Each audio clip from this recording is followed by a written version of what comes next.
Messi has played in the biggest games football can offer. Lamine Yamal is only just arriving at the top. And now, somehow, the World Cup final has given us the perfect story. The greatest player of his generation. Against the teenager many believe could define the next one. This is not just Argentina versus Spain. This is Messi versus Yamal. That is what makes this final so fascinating. Messi is playing for one more piece of history, maybe one last defining night on the biggest stage in football. Yamal is playing for something completely different. He is not protecting a legacy. He is trying to announce one. One player arrives with years of pressure, trophies, pain, and experience. The other arrives with freedom, fearlessness, and the kind of confidence only a teenager can have. And that contrast is exactly why this final feels so special. Messi no longer dominates matches the way he did at 24 or 27. He does not need to. Against England, he stayed quiet for long periods. Then, when the game needed him, he created both late goals. That is what makes him so dangerous now. He reads the rhythm of a match better than anyone. He waits, he protects his energy, and when space finally appears, he punishes you. This version of Messi is less explosive, but maybe even more ruthless. Yamal influences matches in the opposite way. He does not wait. He attacks. He wants the ball early, often and in dangerous spaces. He stretches the pitch, dribbles at defenders, and forces entire backlines to react to him. Sometimes that means he loses the ball. Sometimes the final pass is not perfect. But even when he makes mistakes, he keeps forcing the game forward.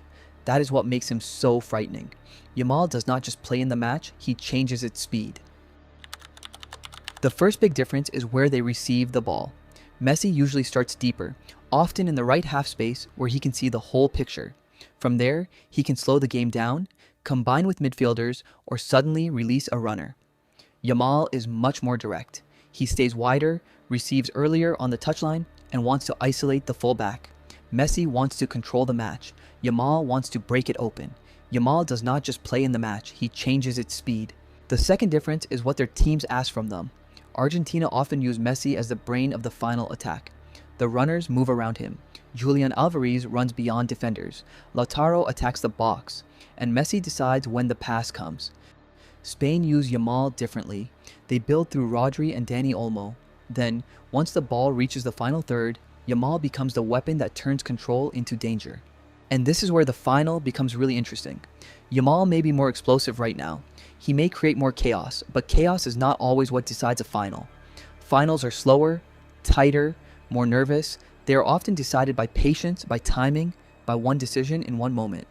And in that kind of game, Messi still feels like the most reliable player on the pitch. If Spain dominate possession, Yamal will have chances to attack Argentina's left side once the ball is switched quickly. If Argentina survive those moments, Messi will look for exactly the opposite. He will wait for Spain's fullbacks to push high and then attack the space behind them through one pass, one carry, or one cross. In other words, both players can punish the exact weakness the other team leaves behind. That is why this final may come down to one detail. Not who plays better for 90 minutes, but who recognizes the decisive moment first. So, who do I think will be better in the final? If I had to choose one player to trust on the biggest stage, I still choose Messi. Not because he is faster, not because he will touch the ball more, and not because Yamal is not ready. I choose Messi because finals are about emotional control as much as talent. They are about knowing when to accelerate, when to slow the game, when to risk the pass, and when to wait. Yamal may produce the most explosive moment of the match, but Messi has spent his entire career learning how to survive nights exactly like this, and that experience may be the one thing Spain cannot stop. Now it's your turn. Who wins the final? Messi and Argentina or Yamal and Spain? Drop your winner and exact score prediction in the comments before kickoff. If you enjoyed this breakdown, leave a like and subscribe to Lateral Media, because we'll be back with a full tactical analysis right after the final. And while you wait, watch our Argentina versus England breakdown on screen now. Thanks for watching.